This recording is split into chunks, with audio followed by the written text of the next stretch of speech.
ప్రియులారా, దేవుని మహాకృపను బట్టి మనందరం కూడా మరి ఒక నూతన సంవత్సరంలో ప్రవేశించాం. అందరికీ హ్యాపీ న్యూ ఇయర్ అండి. ఈ నూతన సంవత్సరం రోజున మనం బైబిల్ గ్రంథంలో నుండి ద్వితీయోపదేశ కాండము 10వ అధ్యాయము 13వ వచనాన్ని ధ్యానించినట్లయితే ఇక్కడ రాయబడి ఉన్నది, నీ మేలు కొరకు నేడు నేను నీకు ఆజ్ఞాపించు యెహోవా ఆజ్ఞలను కట్టడలను అనుసరించి నడుచుకొందునను మాట కాక నీ దేవుడైన యెహోవా నిన్ను మరి ఏమి అడుగుచున్నాడు అని రాయబడినది. ఇక్కడ మనం ధ్యానించినట్లయితే ప్రభు మన మేలు కోసం మనతో మాట్లాడుతూ ఉన్నాడు. ఆయన ఆజ్ఞలకు ఆయన కట్టడలకు లోబడమని మనల్ని అడుగుతూ ఉన్నట్లుగా వాక్యం ద్వారా ప్రభు మాట్లాడుతూ ఉన్నాడు.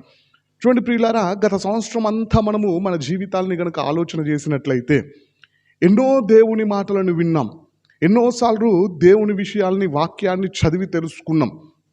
విన్నటువంటి మనము, తెలుసుకున్నటువంటి మనము ఎంత మట్టుకు దేవుని మాటలకు విధేయత చూపించగలిగినాం? ఇంతకీ మనం దేవుని మాటలకు లోబడుతూ ఉన్నామా, లేదంటే దేవుని మాటలకు లోబడకుండా దేవుని మీదనే తిరగబడుతూ ఉన్నామా? మన జీవితాల్ని మనం పరీక్షించుకోవాలా.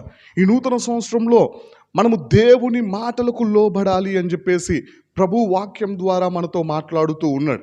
చూడండి ప్రియులారా, మనం దేవుని మాటలకు లోబడితే జరిగేటువంటి విషయాలు ఏంటివి అని మనం ఆలోచన చేసినట్లయితే సమూయేలు మొదటి గ్రంథము 15వ అధ్యాయము 22వ వచనం ప్రకారము మనం దేవుని మాటలకు లోబడితే దేవుడు మనల్ని బట్టి సంతోషించడానికి అవకాశం ఉన్నది.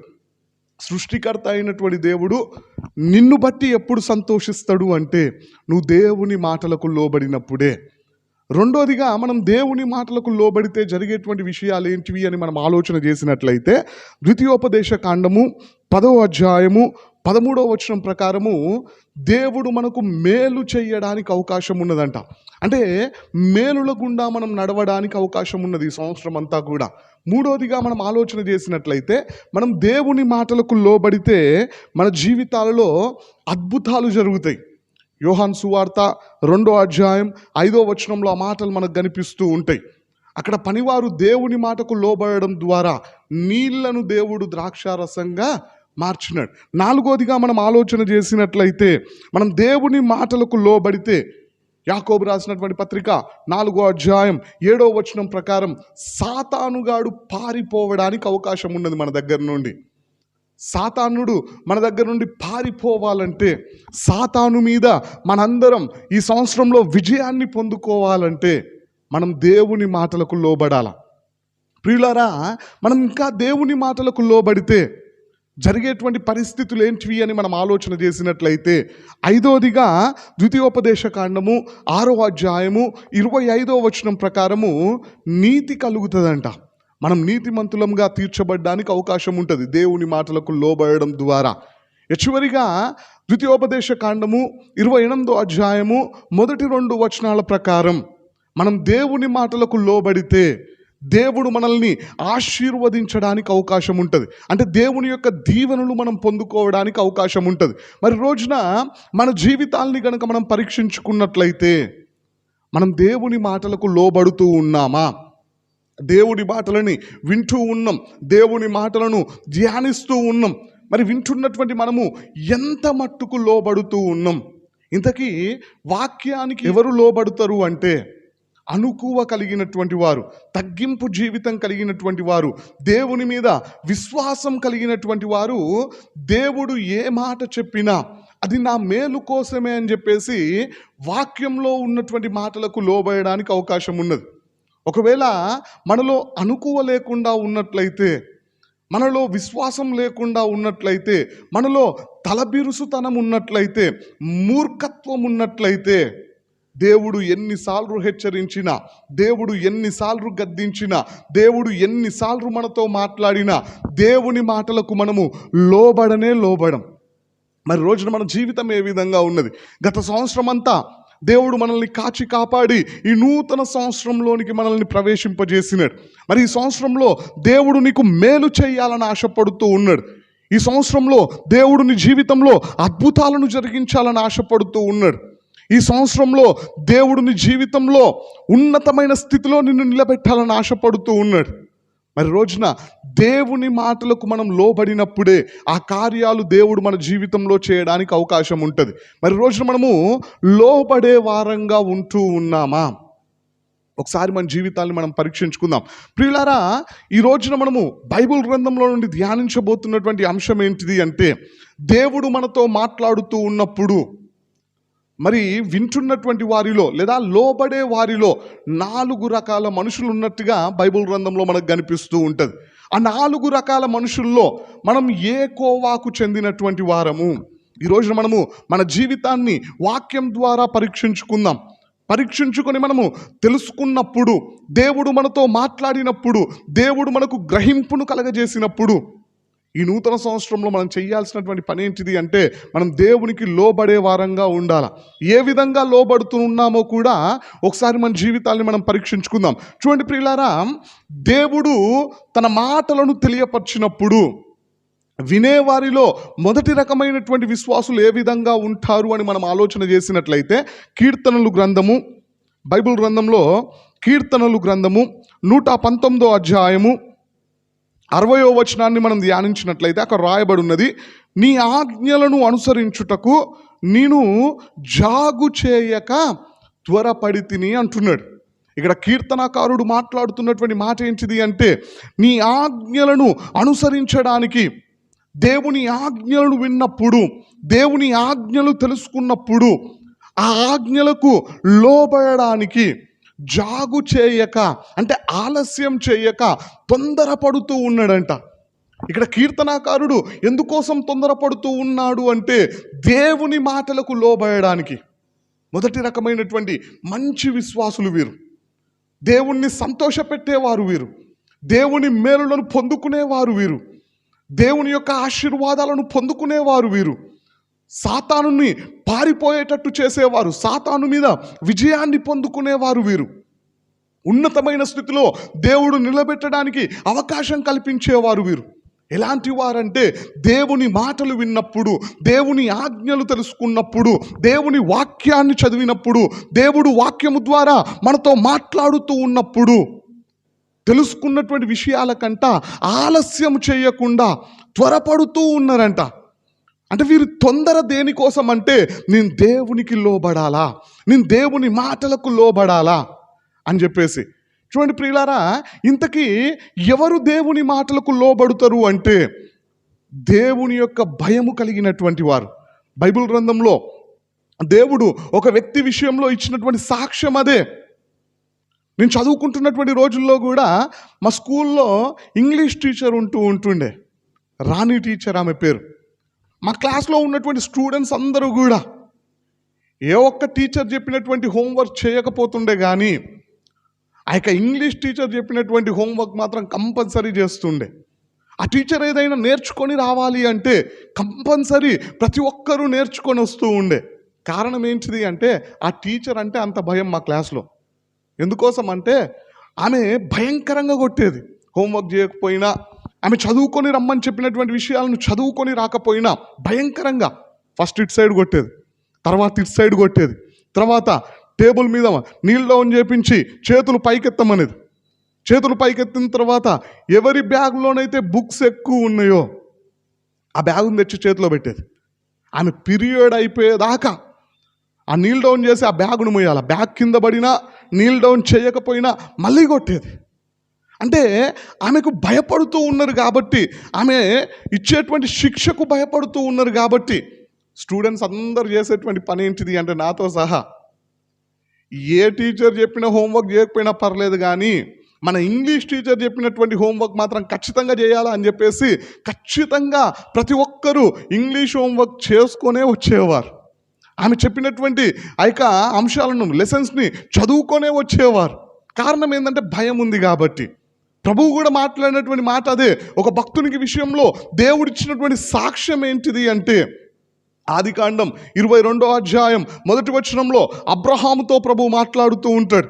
అయ్యా, నువ్వు ప్రేమిస్తున్నటువంటి, నీకు ఒక్కడై ఉన్నటువంటి నీ కుమారుణ్ణి మోరియా దేశానికి తీసుకొని వెళ్ళి నేను చూపించబోయే పర్వతం మీద అతన్ని దహన బలిగా అర్పించు అని చెప్పినప్పుడు అబ్రహాం చేసినటువంటి పని ఏంటిదంటే, 3వ వచనంలో రాయబడి ఉన్నది, తెల్లవారినప్పుడే లేచినంట. అబ్రహామే ముందు లేచినట్టుగా ఆ వచనాల్లో మనకు కనిపిస్తూ ఉంటుంది. ఎందుకంటే పని వాళ్ళు లేవక ముందే లేచినాడు కాబట్టి గాడిదకు ఆయన్నే గంతగట్టినాడు. యజమాని గంతగడుతూ ఉంటే, యజమాని పని చేస్తూ ఉంటే పని వాళ్ళు చూస్తూ ఉండరండి.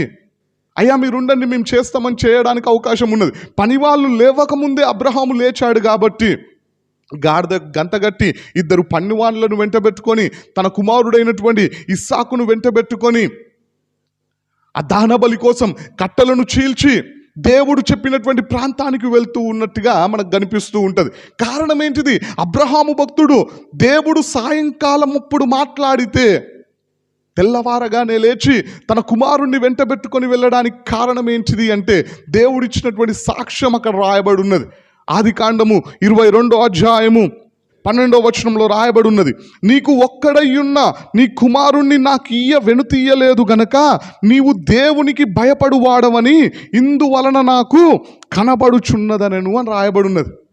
దేవుడు అబ్రహాముకు చూపించినటువంటి పర్వతం మీదకి వెళ్ళి తన కుమారుణ్ణి బలిగా అర్పించడానికి సిద్ధపడినప్పుడు దేవుడు అబ్రహామును పిలిచి ఆపి ఆయనతో మాట్లాడుతూ ఉన్నాడు, నీవు నీ కుమారుణ్ణి నాకు వెనుతీయలేదు గనక ఇందువలన నీవు దేవునికి భయపడేవాడవు. దేవునికి భయపడే లక్షణము అబ్రహాములో ఉన్నది కాబట్టి అబ్రహాము చేసినటువంటి పని ఏంటిది అంటే దేవుడు సాయంకాలం అప్పుడు మాట్లాడితే తెల్లవారగానే బయలుదేరి వెళ్ళిపోయిందంట. ఓ పండగ చేయమని చెప్పలే దేవుడు, లేదంటే ఒక బలి అర్పించు, ఒక గొర్రె పిల్లని తీసుకొచ్చి బలి అర్పించు అని చెప్పలే దేవుడు, లేదంటే మరొకటి ఒక మంచి పని చేయ అని చెప్పలే.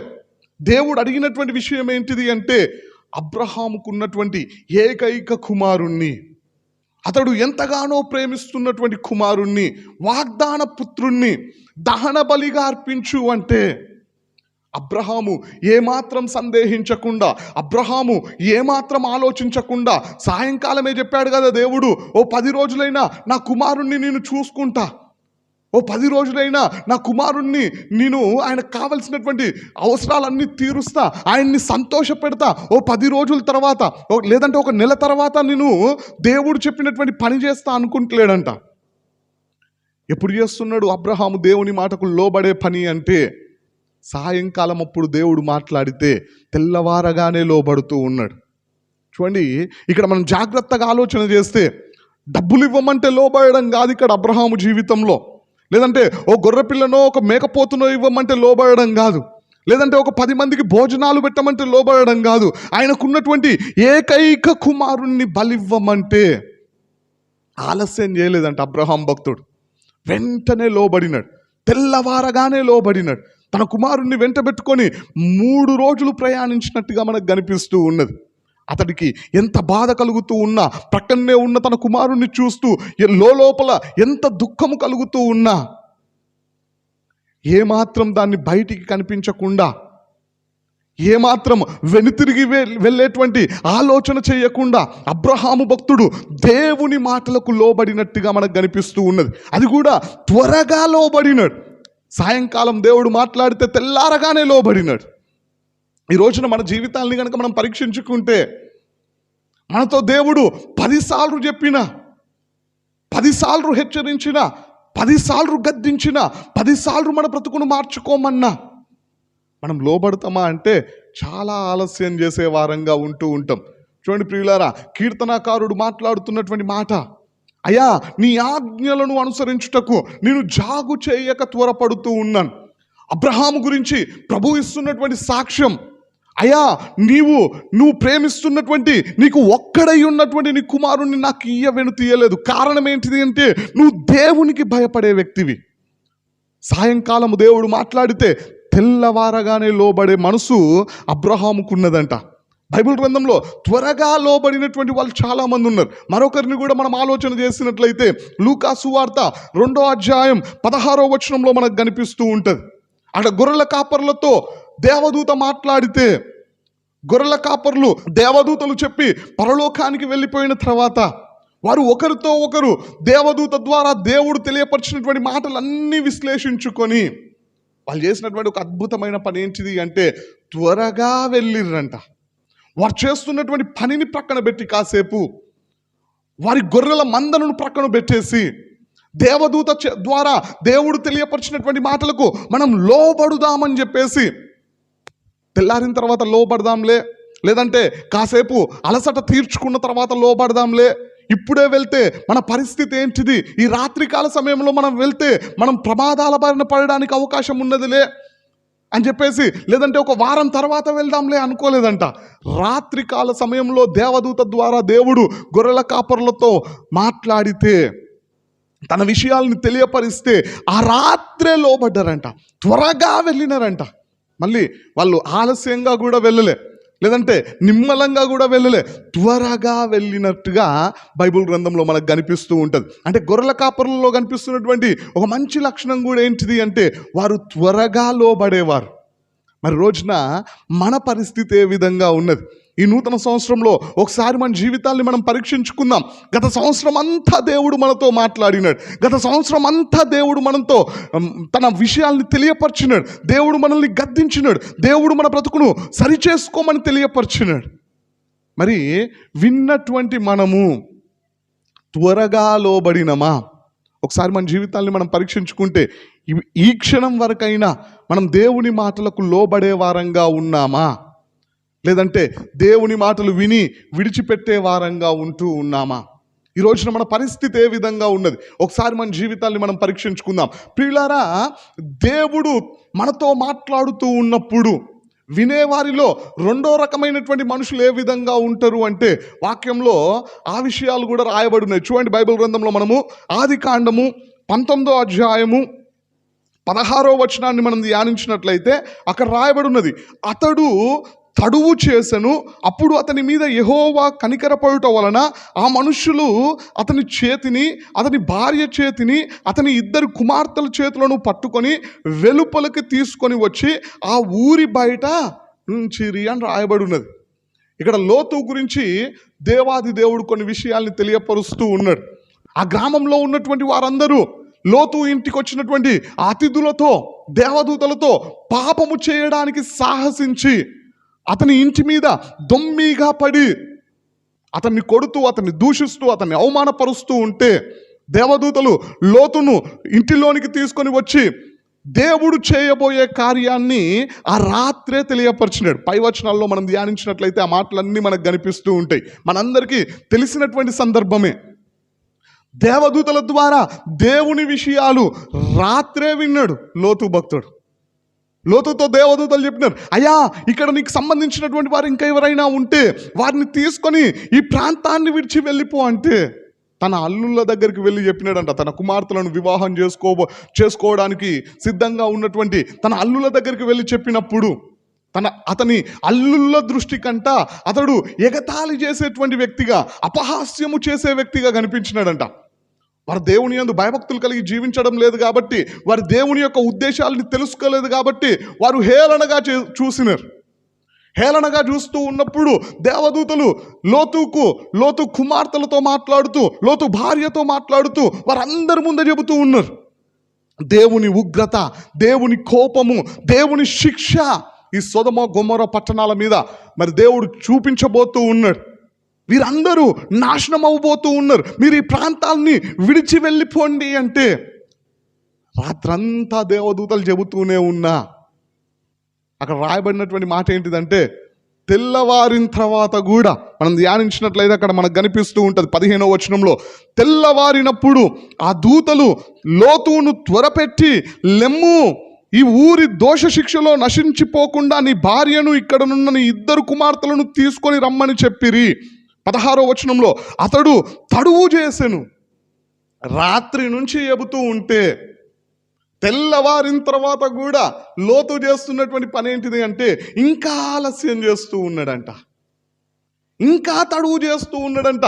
దేవుడు హెచ్చరిస్తూ ఉన్నా, దేవుడు గద్దిస్తూ ఉన్నా, దేవుడు పారిపోమ్మని తెలియపరుస్తూ ఉన్నా, దేవుని ఉగ్రత రాబోతూ ఉన్నది అని తెలుసుకుంటూ ఉన్నా, లోతు చేస్తున్నటువంటి పని ఏంటిది అంటే, విన్నటువంటి వ్యక్తి, తెలుసుకున్నటువంటి వ్యక్తి లోబడుతూ ఉన్నాడా అంటే ఆలస్యం చేస్తూ ఉన్నాడంట. వెళ్దాంలే, మెల్లగా వెళ్దాం, మనం ఉన్నంతకాలం ఏం కాదనుకుంటుండో ఏమో. మరి చూడండి, లోతు కుటుంబాన్ని దేవుడు రక్షించడానికి ఒక కారణం ఎవరు అంటే అబ్రహాం భక్తుడు. ఆ యొక్క సొదొమ గొమొర్రా పట్టణాలను నాశనం చేస్తూ ఉన్నప్పుడు అబ్రహామును జ్ఞాపకం చేసుకొని లోతు కాపురం ఉన్నటువంటి ఆ యొక్క స్థలాన్ని నాశనం చేయకుండా దేవుడు విడిచిపెట్టినాడంట. చూడండి, అయినప్పటికీ దేవుడు ఎంతో కృప చూపిస్తూ ఉన్నా, ఎంతో జాలి చూపిస్తూ ఉన్నా, ఎంతగానో ఆయనను హెచ్చరిస్తూ గద్దిస్తూ ఉన్నా, వెళ్ళిపోమ్మని తెలియపరుస్తూ ఉన్నా, లోతు భక్తుడు వింటుండా అంటే అస్సలు వింటలేడు. దేవుని మాటలు అన్నీ విన్నాడు, కానీ లోబడుతుండా అంటే అస్సలు లోబడట్లేడు. తడువు చేస్తూ ఉన్నాడంట, ఆలస్యం చేస్తూ ఉన్నాడంట. అంటే వినేవారిలో రెండో రకమైనటువంటి విశ్వాసులు ఏ విధంగా ఉంటారంటే అన్నీ తెలుసుకుంటారు, కానీ లోబడడానికి ఆలస్యం చేస్తూ ఉంటారు. మెల్లగా లోబడదాంలే, 10 రోజుల తర్వాత లోబడదాంలే, లేదంటే నెక్స్ట్ ఇయర్ లోబడదాంలే. దేవుడు నిన్ను త్రాగొద్దని చెప్పినాడా? నువ్వు ఇంకా త్రాగుబోతుగానే ఉంటూ ఉన్నవా? కారణం ఏంటిది? నీ నిర్లక్ష్యమే. లోతులాగా నువ్వు ఆలస్యం చేస్తూ ఉన్నావు, లోతులాగా నువ్వు తడువు చేస్తూ ఉన్నావు. దేవుడు నిన్ను గద్దించినా, దేవుడు నిన్ను హెచ్చరించినా, దేవుడు నీ బ్రతుకును మార్చుకోమని ఎన్నిసార్లు తెలియపరిచినా, దేవాది దేవుడు నీతో మాట్లాడినా నువ్వు వినకుండా ఆలస్యం చేస్తూ ఉన్నావు. దేవుడు నువ్వు చేస్తున్నటువంటి చెడ్డ పనులన్నీ మానుకోమని తెలియపరిచి నిన్ను హెచ్చరిస్తూ ఉన్నా, నువ్వు లోబడుతూ ఉన్నావా, ఆలస్యం చేస్తూ ఉన్నావా? ఈ రోజున మన పరిస్థితి ఏ విధంగా ఉన్నది? రెండో రకమైనటువంటి విశ్వాసులు దేవుని మాటలు అన్నీ వింటారు, కానీ త్వరగా లోబడరు, ఆలస్యం చేస్తూ ఉంటారు, లేదా ఆలస్యంగా లోబడుతూ ఉంటారు. ఈ లోతులాగా బైబిల్ గ్రంథంలో ఆలస్యంగా లోబడినటువంటి వాళ్ళు కూడా చాలామంది మనకు కనిపిస్తూ ఉంటారు. ఉదాహరణకి మరొక వ్యక్తి ఎవరు అంటే యోనా ప్రవక్త. యోనా గ్రంథం 1వ అధ్యాయం మొదటి 2 వచనాల్లో దేవుడు స్పష్టంగా తెలియపరిచినాడు, అయ్యా నీవు నినివే మహాపట్టణానికి వెళ్ళి ఆ పట్టణానికి దుర్గతి కలగబోతుందని ప్రకటించమంటే, వెళ్తాను ప్రభు అని చెప్పినాడు, కానీ వెళ్ళిండా అంటే వెళ్ళలే. నినివేకు వెళ్ళమంటే తార్షీష్ ప్రాంతానికి వెళ్ళేటువంటి ఓడనెక్కి ఓడ దిగువ భాగానికి వెళ్ళి మంచిగా నిద్రపోతూ ఉన్నాడు. చూడండి, ఆయన దేవుని మాటకు లోబడకపోవడానికి కారణాలు ఉన్నాయి అక్కడ. సరే, కారణాలు ఏవైనప్పటికీ లోబడలే, ఆలస్యంగా లోబడినాడు. దేవుడు బుద్ధి చెప్పిన తర్వాత, దేవుడు శిక్షించిన తర్వాత లోబడినట్టుగా మనకు బైబిల్ గ్రంథంలో యోనా జీవితం కనిపిస్తూ ఉంటుంది. మరి రోజున మన పరిస్థితి ఏ విధంగా ఉన్నది? దేవుని మాటలకు త్వరగా లోబడినటువంటి లోతు కుటుంబం కూడా శిక్షను పొందుకున్నట్టుగా మనకు కనిపిస్తూ ఉంటుంది. లోతు భార్య ఉప్పు స్తంభమైనట్టుగా మనకు కనిపిస్తూ ఉంటుంది. ఆ తర్వాత కాలంలో లోతు కుమార్తెలు లోతుతో భయంకరమైనటువంటి పాపము చేసినట్టుగా మనకు కనిపిస్తూ ఉంటుంది. చూడండి, తర్వాత కాలంలో మనం గమనించినట్లయితే లోతు కుమార్తెల ద్వారా మరి కలిగినటువంటి సంతానము అమ్మోనీయులు కావచ్చు, వారి ద్వారా కలిగినటువంటి సంతానము ఇజ్రాయేలీయులకు బద్ధ శత్రువులుగా మిగిలిపోయినారు. వారితోనే దేవుడు యుద్ధాలు చేయించినట్టుగా మనకు కనిపిస్తూ ఉంటుంది. కారణం ఏంటిది అంటే లోతుకు కానీ, లోతు కుమార్తెలకు కానీ, లోతు భార్యకు కానీ దేవుని మాటలకు త్వరగా లోబడే అనుభవం లేదు, ఆలస్యంగా లోబడుతూ ఉంటారు. మరి రోజున మన పరిస్థితి ఏ విధంగా ఉన్నది? మనము దేవుడు మనతో మాట్లాడినప్పుడు, దేవుడు తన ఉద్దేశాన్ని తెలియపరిచినప్పుడు అబ్రహాములాగా, గొర్రెల కాపరులలాగా, లేదంటే కీర్తనాకారునిలాగా ఆలస్యం చేయకుండా తొందరగా లోబడుతూ ఉన్నామా? భయముతో, భక్తితో, లేదంటే లోతులాగా, యోనా ప్రవక్తలాగా ఆలస్యంగా లోబడుతూ ఉన్నామా? ఒకవేళ ఆలస్యంగా లోబడుతూ ఉన్నట్లయితే బైబిల్ గ్రంథంలో రాయబడినటువంటి మాట ఏంటిది అంటే ఇర్మియా గ్రంథం 48వ అధ్యాయం 10వ వచనంలో రాయబడి ఉంటుంది, యెహోవా కార్యమును అశ్రద్ధగా చేయువాడు శాపగ్రస్తుడవునుగాక అని రాయబడి ఉంటుంది. అంటే దేవునికి ఆలస్యంగా లోబడితే, దేవుని పనులు అశ్రద్ధతోటి చేస్తే, శ్రద్ధ ఉంటే త్వరగా చేస్తాం, అశ్రద్ధ ఉంటే, నిర్లక్ష్యం ఉంటే ఆ పని చేయడానికి చాలా టైం తీసుకుంటాం. రేపు చేద్దాంలే, లేదంటే ఎల్లుండి చేద్దాంలే, రేపటి నుండి మానేద్దాంలే, రేపటి నుండి మన జీవితాన్ని మార్చుకుందాంలే అని చెప్పేసి నిర్లక్ష్యంగా వ్యవహరించే వారు ఎవరైనా ఉన్నట్లయితే ప్రభు మాట్లాడుతూ ఉన్నాడు, యెహోవా కార్యమును అశ్రద్ధగా చేయువాడు శాపాన్ని పొందుకుంటాడంట.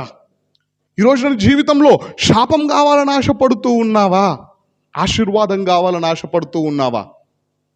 చాలామంది త్రాగుడు మానేయండి అంటే 31st నైట్ తాగి మానేస్తా అంటారు. సిగరెట్లు మానేయండి అంటే 31st నైట్ తాగి మానేస్తా అంటారు. నువ్వు చేస్తున్నటువంటి పాపాన్ని విడిచిపెట్టు అంటే టైం పెట్టుకుంటూ ఉంటారు. ఈ టైం తర్వాత నాకు తెలిసినటువంటి ఒక బ్రదర్ ఉన్నాడు. దేవుణ్ణి చాలా కాలం నుండి వెంబడిస్తూ ఉన్నాడు, దేవుని మందిరానికి వస్తూ ఉన్నాడు, దేవుని మాటలు వింటూ ఉన్నాడు, దేవుని గురించినటువంటి వాక్యాలన్నీ తెలుసుకున్నాడు, నిజమైన దేవుడని కూడా గుర్తించినాడు. కానీ బాప్తిస్మం తీసుకోమంటే చెప్తున్నటువంటి సాకు ఏంటిది అంటే, ప్రతి సంవత్సరం చెప్తాడు, అన్నా నిన్న పుట్టినరోజు నాడే తీసుకుంటా. పుట్టినరోజు నాడు మళ్ళీ కనిపించాడు, ఫోన్ చేసి ప్రార్థన చేయించుకుంటాడు, మళ్ళీ కనిపించాడు. మళ్ళీ ఆయన పుట్టినరోజు అయిపోయిన తర్వాత, బర్త్డే అయిపోయిన తర్వాత మళ్ళీ వచ్చి కలుస్తాడు. ఏమైంది బ్రదర్ బ్యాప్టిజం తీసుకోవా అంటే, నెక్స్ట్ ఇయర్ నా పుట్టినరోజు నాడు ఖచ్చితంగా తీసుకుంటా.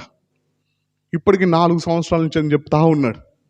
4 సంవత్సరాల నుంచి బాప్తిస్మం తీసుకోవడానికి ఆలస్యం చేస్తూ ఉన్నాడు.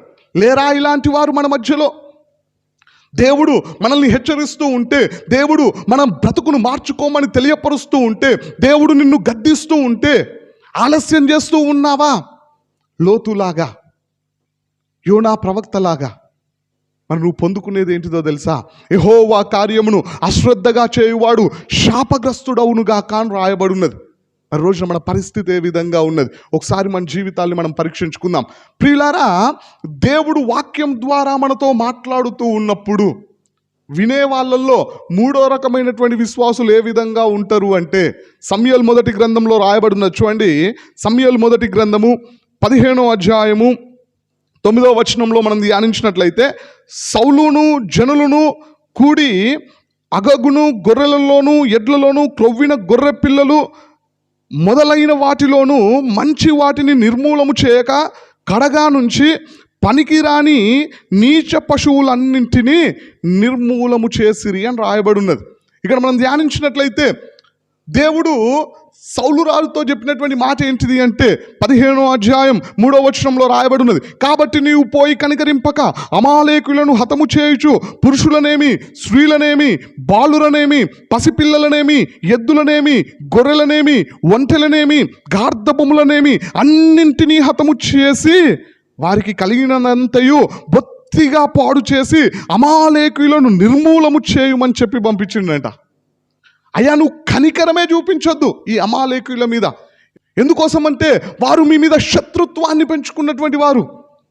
అయ్యా, మీరు వారిని కనికరింపకుండా వారికి కలిగిన వస్తువులైనా కావచ్చు, సంపద కావచ్చు, పశువులు కావచ్చు, గొర్రెలు కావచ్చు, మేకలు కావచ్చు, ఒంటలు కావచ్చు, చివరికి గాడిదలు కావచ్చు, స్త్రీలనేమి పురుషులనేమి ఎవరి మీద కనికరాన్ని చూపించకుండా ఆ యొక్క ప్రాంతాన్ని బొత్తిగా నాశనం చేసి తిరిగిరా అంటే, సౌలు రాజు చేస్తున్నటువంటి ఒక భయంకరమైనటువంటి పని ఏంటిది అంటే, నీచ పశువులన్నింటినీ వధించినాడంట, పనికిరాని పశువులన్నింటినీ చంపేసినాడంట.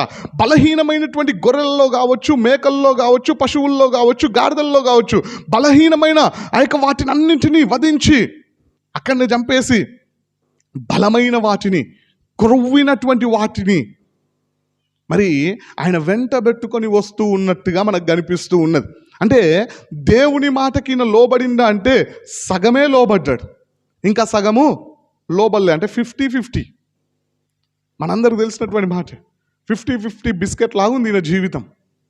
దేవుడు ఖచ్చితంగా ఆజ్ఞాపిస్తే నువ్వు కనికరించకుండా అన్నింటినీ బొత్తిగా నాశనం చేసి తిరిగిరా అంటే, సగం చేసినాడంట, సగం చేయలేదంట.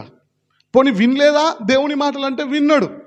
తెలియదా ఆయనకు చేయాల్సినటువంటి పని ఏంటిదో అంటే తెలుసు. పూర్తిగా తెలుసుకున్న తర్వాత వినడానికి మాత్రము సంపూర్ణంగా లోబడనట్టుగా సౌలు జీవితం మనకు కనిపిస్తూ ఉంటుంది. తర్వాత దేవుడు సమూయేలుతో మాట్లాడిన తర్వాత సమూయేలు సౌలును ఎదుర్కొని, అయ్యా నువ్వు చేసినటువంటి పని ఏంటిది అని ప్రశ్నించినప్పుడు ఆయన చెప్పినటువంటి సమాధానం ఏంటిది తెలుసా? దేవుడు ఏ పని చెప్పినాడో ఆ పనిని సంపూర్ణం చేసిన అని చెబుతూ ఉంటాడు. చూడండి, ఆ మాటలు మనం ధ్యానించినట్లయితే 15వ అధ్యాయము 13వ వచనం నుండి రాయబడి ఉన్నది. తర్వాత అతడు సౌలు నొద్దకు రాగా, సౌలు యెహోవా వలన నీకు ఆశీర్వాదము కలుగునుగాక, యెహోవా ఆజ్ఞను నేను నెరవేర్చితిననగా అంటున్నాడు. నేను దేవుని ఆజ్ఞను నెరవేర్చిన, దేవుడు చెప్పినట్టుగా సంపూర్ణంగా ఆ పని మొత్తం చేసుకొని వచ్చిన అంటూ ఉన్నాడు.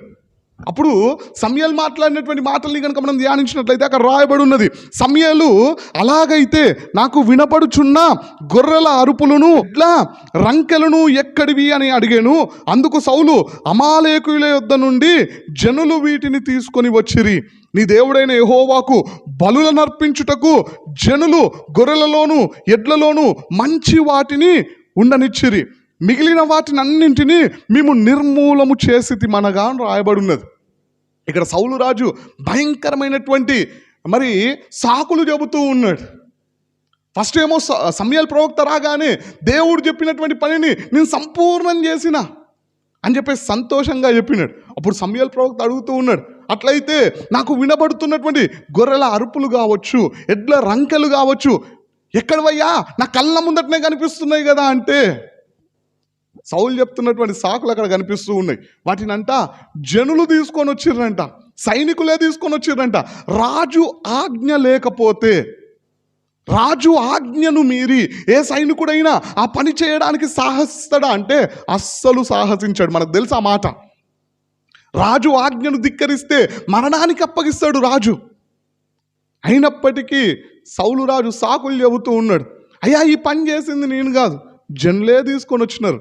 బలమైనటువంటి వాటన్నింటినీ జనులే తీసుకొని వస్తూ ఉన్నారు. వాళ్ళు తీసుకొని వస్తుంది కూడా దేనికోసం అంటే దేవునికే బలులు అర్పించడానికి, దేవునికే సమర్పించడానికి, నేను దేవునికి ఇవ్వడానికే తీసుకొని వస్తున్నా అన్నట్టుగా ఆయన మాట్లాడుతూ ఉన్నప్పుడు సమూయేలు మాట్లాడినటువంటి మాట, దేవాది దేవుడు ఆ రోజున తెలియపరిచినటువంటి మాట ఏంటిది అంటే, ఒకడు బలులు అర్పిస్తే దేవుడు సంతోషించాడు, దేవుని మాట వింటే సంతోషిస్తాడు. నువ్వెన్ని బలులు అర్పించినా, నువ్వెన్ని కానుకలు ఇచ్చినా, నువ్వెన్ని రకాలుగా దేవుణ్ణి సంతృప్తి పరచాలని చూసినా, దేవుడు నిన్ను బట్టి ఆనందించాలి అంటే, నిన్ను బట్టి సంతోషించాలి అంటే, అది నువ్వు కానుకలు ఇస్తేనో, దశంభాగం ఇస్తేనో, లేదంటే మరొకటి ఏదైనా దేవునికి విలువైనవి ఇస్తేనో కాదు దేవుడు సంతోషించేది. దేవుని మాటలకు లోబడితేనే సంతోషిస్తాడు అని చెప్పేసి సౌలు రాజుతో మాట్లాడి దేవుడు సౌలును రాజుగా ఉండనివ్వకుండా తృణీకరించినట్టుగా అక్కడ మనకు కనిపిస్తూ ఉంటుంది. ఇజ్రాయెల్ ప్రజలకి మొట్టమొదటి రాజు అయినటువంటి సౌలు రాజు తన రాజరికాన్ని పోగొట్టుకోవడానికి, దేవుడిచ్చినటువంటి యోగ్యతను, అర్హతను కోల్పోవడానికి కారణాల్లో ఒక కారణం ఏంటిది అంటే దేవుని మాటలకు సంపూర్ణంగా లోబడలే. సగమే లోబడ్డాడు. సగం లోబడతారు, సగం లోబడరు. మనలో కూడా చాలామంది దేవుడు నీతో మాట్లాడుతూ ఉన్నప్పుడు, దేవుడు నీతో తన వాక్కును తెలియపరుస్తూ ఉన్నప్పుడు, దేవుడు నిన్ను గద్దిస్తూ ఉన్నప్పుడు, దేవుడు నిన్ను హెచ్చరిస్తూ ఉన్నప్పుడు, నువ్వు విన్నటువంటి దేవుని మాటలకు, వాక్యంలో రాయబడినటువంటి ప్రభు మాటలకు సంపూర్ణంగా లోబడుతూ ఉన్నావా? లేదంటే నీకు అనుకూలంగా ఉన్న వాటికి, లేదంటే సగం సగం లోబడుతూ ఉన్నావా? చాలామంది చేసేటువంటి పొరపాటు ఏంటిది అంటే సగం లోబడతారు, సగం లోబడరు. ఈ సౌలు లాగానే అనుకూలంగా ఉన్న వాటికి, ఉదాహరణకి నరహత్య చేయకూడదు అని ఆజ్ఞ ఉన్నది. ఆ ఆజ్ఞకి మనం లోబడుతూ ఉంటాం, మనం గొప్పగా చెప్పుకుంటూ ఉంటాం. దేవుడు ఆ సందర్భంలోనే అబద్ధమాడకూడదు అనే ఆజ్ఞ కూడా ఇచ్చినాడు. అక్కడికి వచ్చేసరికి అబ్బబ్బో ఇది మనకు గాదులే అన్నట్టుగా కొంతమంది వ్యవహరిస్తూ ఉంటారు, అబద్ధాలు ఆడుతూ ఉంటారు. నరహత్య చేయకూడదు అనే ఆజ్ఞకు నేను లోబడుతున్నా అని గర్వంగా చెప్పుకుంటూ ఉంటారు. ఒక ఆజ్ఞను మీరి, ఒక ఆజ్ఞకు లోబడితే లాభం ఉండదండి మన జీవితంలో. సౌలు చేసినటువంటి పని అదే. అన్నింటినీ నాశనం చేసి తిరిగిరా అంటే బలమైన వాటన్నింటినీ తీసుకొని వస్తూ ఉన్నాడు, బలహీనమైన వాటన్నింటినీ చంపేసి వస్తూ ఉన్నాడు. తత్ఫలితంగా దేవునికి కోపానికి గురి కావలసినటువంటి పరిస్థితి ఏర్పడినది. దేవుడిచ్చినటువంటి యోగ్యతను కోల్పోవడానికి అవకాశం ఏర్పడినది. తన అర్హతను కోల్పోవడానికి అవకాశం అక్కడ కలిగినట్టుగా మనకు బైబిల్ గ్రంథంలో కనిపిస్తూ ఉంటుంది. మరి రోజున మన పరిస్థితి ఏ విధంగా ఉన్నది? ఈ సమయంలో మన జీవితాన్ని మనం పరీక్షించుకుందాం. దేవుడు నీతో కూడా మాట్లాడుతూ ఉన్నప్పుడు దేవుని మాటలకు సంపూర్ణంగా లోబడుతూ ఉన్నావా? లేదంటే సగం సగం లోబడుతూ సగం విడిచిపెట్టే వారంగా ఉంటూ ఉన్నామా? ఆ రకంగా ఉంటూ ఉన్నట్లయితే వాళ్ళ గురించి ప్రభు మాట్లాడుతున్నటువంటి మాట ఏంటిది అంటే మన అందరికీ తెలిసినటువంటి మాటే. చూడండి, ఆ మాటను ఒకసారి మనం ధ్యానించినట్లయితే ప్రకటన గ్రంథము 3వ అధ్యాయము 16వ వచనాన్ని మనం ధ్యానించినట్లయితే, నీవు వెచ్చగానైనను చల్లగానైనను ఉండక నులివెచ్చగా ఉన్నావు గనక నేను నిన్ను నా నోట నుండి ఉమ్మివేయనుద్దేశించుచున్నాను అని రాయబడి ఉన్నది. మనందరికి తెలిసినటువంటి మాటే. నువ్వు ఉంటే చల్లగా ఉండమన్నాడు దేవుడు, లేదంటే వెచ్చగా ఉండమన్నాడు. నువ్వు అటు ఇటు కాకుండా, నువ్వు చల్లగా ఉండకుండా అటు వెచ్చగా ఉండకుండా నులివెచ్చగా ఉంటే దేవుడు చేయబోయేటువంటి ఓ భయంకరమైనటువంటి కార్యం ఏంటిది అంటే, తన నోట నుండి మనల్ని ఉమ్మివేస్తాడంట. నువ్వు ఉంటే దేవునిలో స్థిరంగా ఉండు, లేదంటే నీ ఇష్టానుసారంగా జీవించు. అటు లోకంలో కాకుండా ఇటు దేవునిలో కాకుండా, ఇటు ప్రభు సన్నిధిలో ఉన్నప్పుడేమో ప్రభు బిడ్డగా జీవిస్తూ, బయటికి వెళ్ళిన తర్వాత నీ ఇష్టానుసారంగా ప్రవర్తిస్తూ, నీ ఇష్టానుసారంగా జీవిస్తూ, నీకు తోచినట్టుగా, నీకు బుద్ధి పుట్టినట్టుగా నీ బ్రతుకును బ్రతుకుతూ ఉన్నట్లయితే, ఎవ్వరు చూడట్లేరు అనుకుంటున్నావేమో, మనుషులు ఎవ్వరు చూడకపోయినా సృష్టికర్త అయిన దేవుడు మనల్ని ఎల్లప్పుడూ చూస్తూనే ఉన్నాడు. నువ్వు మందిరంలో ఉన్నప్పుడు ఏ విధంగా బ్రతుకుతూ ఉన్నావు, ఏ విధంగా మాట్లాడుతూ ఉన్నావు, ఏ విధంగా ఆరాధిస్తూ ఉన్నావు, మందిరంలో నుండి వెళ్ళిన తర్వాత నువ్వు ఏ పనులు చేస్తూ ఉన్నావు, నువ్వు వింటున్నటువంటి మాటలు ఏంటిది, నువ్వు బ్రతుకుతున్న నీ జీవితం ఎలాంటిది దేవుడు తెలుసుకుంటలేడు అనుకుంటున్నావా? దేవుడు చూస్తూనే ఉన్నాడు. శిక్షించాల్సినటువంటి టైం వచ్చినప్పుడు దేవుడు మనల్ని శిక్షిస్తే, దేవుడు మనల్ని నరకానికి అప్పగిస్తే మనల్ని కాపాడేవారు ఎవరు? ఒకసారి ఆలోచించండి. చాలామంది సగం లోబడుతారు, సగం లోబడరు. ఇక్కడ వాక్యం ద్వారా ప్రభు మాట్లాడుతూ ఉన్నాడు, అయ్యా నువ్వు ఉంటే చల్లగా ఉండు, లేదంటే వెచ్చగా ఉండు. నువ్వు అటు ఇటు కాకుండా, ఇటు దేవునిలో అటు లోకంలో కాకుండా నులివెచ్చని జీవితాన్ని జీవిస్తూ ఉన్నట్లయితే దేవుని నోటిలో నుండి అలాంటి వారిని ఉమ్మివేస్తాడంట. ఎంత భయంకరమైనటువంటి మాట ఒకసారి ఆలోచించండి. మనం ఒకసారి ఉమ్మిన తర్వాత, మన నోట్లో నుండి ఉమ్మివేసిన తర్వాత ఎక్కడ పడింది అని చూస్తామా, ఎలా ఉంది అని చూస్తామా, దాన్ని పట్టించుకోం. ప్రభు మాట్లాడుతున్నటువంటి మాట కూడా అదే. దేవుడు మనల్ని మళ్ళీ చూడకుండా, దేవుడు మన గురించి పట్టించుకోకుండా ఉండడానికి అవకాశం ఉంటుంది. దేవుని శిక్షకు మనం గురి కావాల్సినటువంటి ప్రమాదం ఏర్పడుతుంది. అందుకే ప్రభు మాట్లాడుతూ ఉన్నాడు, నువ్వు దేవునిలో స్థిరంగా ఉండు. నువ్వు సగం లోబడి సగం లోబడకుండా ఉంటున్నట్లయితే ఈరోజే నీ బ్రతుకును మార్చుకో. ఈ నూతన సంవత్సరంలో దేవుడు నిన్ను హెచ్చరిస్తూ ఉన్నాడు, నీతో మాట్లాడుతూ ఉన్నాడు, నీ బ్రతుకును సరి చేసుకోమని దేవాది దేవుడు తెలియపరుస్తూ ఉన్నాడు. ఎందుకంటే దేవుడు ఇంకా మనల్ని ప్రేమిస్తూ ఉన్నాడు కాబట్టి. మరి రోజున మన పరిస్థితి ఏ విధంగా ఉన్నది చూడండి ప్రియులారా. దేవుడు మనతో మాట్లాడుతూ ఉన్నప్పుడు మొదటి రకమైనటువంటి విశ్వాసులేమో ఆలస్యము చెయ్యకుండా తొందరగా లోబడుతూ ఉన్నారంట. దేవుడు కోరుకునేది అలాంటి వారినే, దేవుడు మెచ్చుకునేది అలాంటి వారినే, దేవుడు సహాయము చేసేది అలాంటి వారికే. రెండో రకమైనటువంటి విశ్వాసులు లోబడుతారు కానీ ఆలస్యం చేస్తూ ఉంటారంట.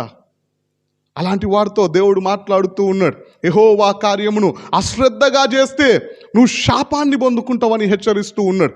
ఒకవేళ మనలో ఎవరైనా అలాంటి వారు ఉన్నట్లయితే, ఆలస్యంగా లోబడేవారు ఉన్నట్లయితే, ఈ నూతన సంవత్సరంలో త్వరగా లోబడదాం. ఆలస్యంగా లోబడడానికి వీల్లేదు. ఎందుకంటే ఆలస్యము చేసిన కొద్దీ మనం శాపాన్ని పొందుకోవడానికి, దేవుని శిక్షను పొందుకోవడానికి అవకాశం ఉంటుందని ప్రభువు మాట్లాడుతూ ఉన్నాడు. మూడో రకమైనటువంటి విశ్వాసులేమో సగం లోబడుతారు, సగం లోబడరంట. అలాంటి వారితో కూడా ప్రభువు మాట్లాడుతూ ఉన్నాడు, నువ్వు ఉంటే చల్లగుండు, లేదంటే వెచ్చగుండు. నువ్వు చల్లగా కాకుండా వెచ్చగా కాకుండా నులివెచ్చగా ఉన్నట్లయితే నా నోటిలో నుండి నిన్ను ఉమ్మివేస్తా అని ప్రభువు మాట్లాడుతూ ఉన్నాడు. మరి రోజున మన పరిస్థితి ఏ విధంగా ఉన్నది? ఇక నాలుగో రకమైనటువంటి మనుషులు కూడా ఉన్నారు. చూడండి, వాళ్ళు ఎలాంటి వారంటే, మత్తయి సువార్త 25వ అధ్యాయం 1వ వచనం నుండి మనం ధ్యానించినట్లయితే మనకు తెలిసినటువంటి సందర్భమే అక్కడ రాయబడి ఉన్నది. 10 మంది కన్యకలు, అందులో 5 బుద్ధి గలవారు, 5 బుద్ధి లేనివారు.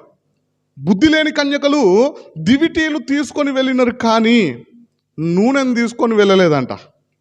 చూడండి, వాళ్ళకి తెలియదా దీపం వెలిగించాలి అంటే నూనె అవసరము అని తెలియదా అంటే తెలుసు.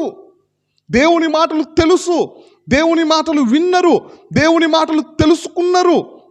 పెళ్లి కుమారుడు రాబోతున్నాడని విషయం తెలుసుకున్నారు. ఆయన కోసమే ఎదురు చూస్తూ ఉన్నారు. బుద్ధి కల కన్యకల ప్రక్కనే ఉన్నారు, అంటే సంఘంలోనే ఉంటూ ఉన్నారు. సంఘంలో చెప్పబడినటువంటి మాటలన్నీ వింటూ ఉన్నారు, కానీ వారితో నూనె తెచ్చుకోలేదంట. వాళ్ళకి తెలిసినా లోబడలేదు. అంటే నాలుగో రకమైనటువంటి విశ్వాసులు ఏ విధమైనటువంటి వారంటే అన్నీ వింటారు కానీ లోబడరు. వాళ్ళు తర్వాత మళ్ళీ సిద్ధపడి వచ్చిన తర్వాత ఆ తలుపులు వేయబడిన తర్వాత ప్రభువుతో మాట్లాడుతూ ఉంటారు, అయ్యా ఒక్కసారి తలుపు తీయండి అంటే దేవాది దేవుడు ఇచ్చినటువంటి సమాధానం, నేను మిమ్మల్ని ఎరుగను, మీరెవరో నాకు తెలియదు అని చెప్పేసి ప్రభు మాట్లాడినట్టుగా మనకు కనిపిస్తూ ఉంటుంది. మరి రోజున మన పరిస్థితి ఏ విధంగా ఉన్నది? మనం ఒకవేళ ఈ జాబితాలో ఉన్నామా? దేవుడు ఎన్నిసార్లు మాట్లాడినా, దేవుడు ఎన్ని రకాలుగా హెచ్చరించినా, దేవుడు ఎన్ని రకాలుగా బోధించినా లోబడకుండా భయంకరమైనటువంటి జీవితాన్ని జీవిస్తూ ఉన్నామా? ఈ బుద్ధి లేని కన్యకల్లాగా, ఇజ్రాయెల్ ప్రజల్లాగా దేవుడు ఎన్నిసార్లు తెలియపరిచినా వారు చేసినటువంటి పని ఏంటిదంటే దేవుని మాటలకు లోబడలేదంట.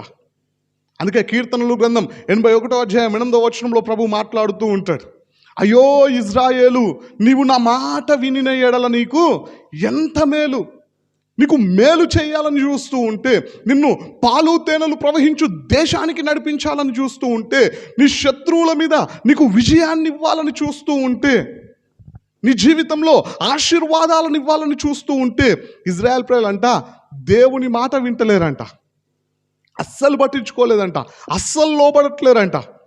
అప్పుడు ప్రభు అంటూ ఉన్నాడు, అయ్యో ఇజ్రాయేలు, అయ్యో అనే పదం ఎప్పుడు వస్తుంది అంటే బాధలో ఉన్నప్పుడు, దుఃఖంలో ఉన్నప్పుడు, తన బిడ్డలు తన మాట వింటలేరు, తన బిడ్డలు తన మాటలకు లోబడతలేరు అని చెప్పేసి దేవాది దేవుడే బాధతో ఆ రోజున మాట్లాడుతూ ఉన్నాడు.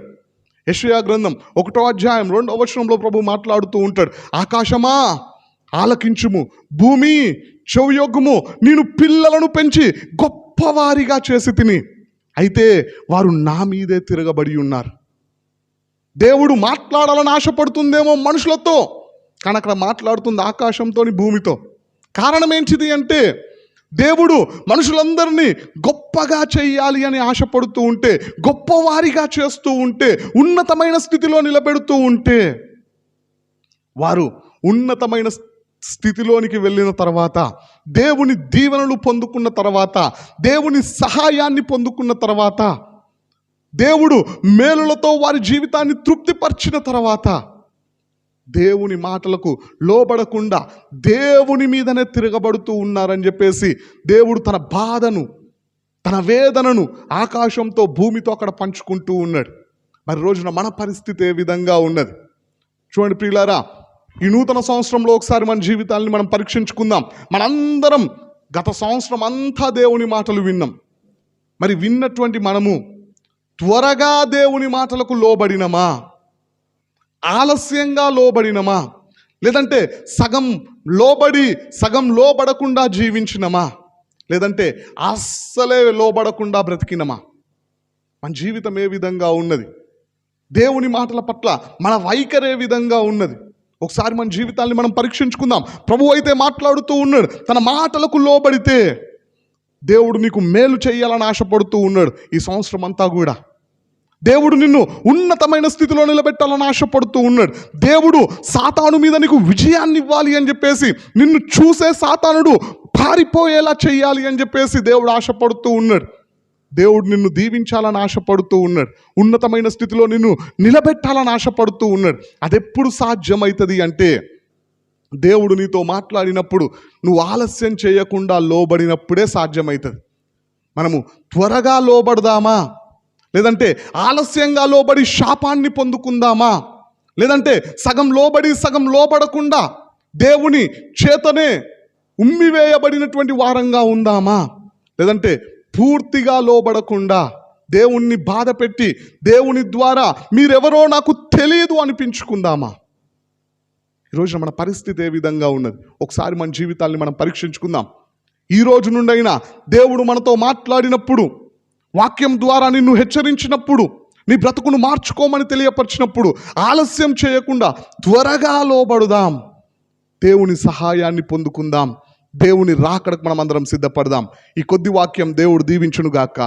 ఆమేన్.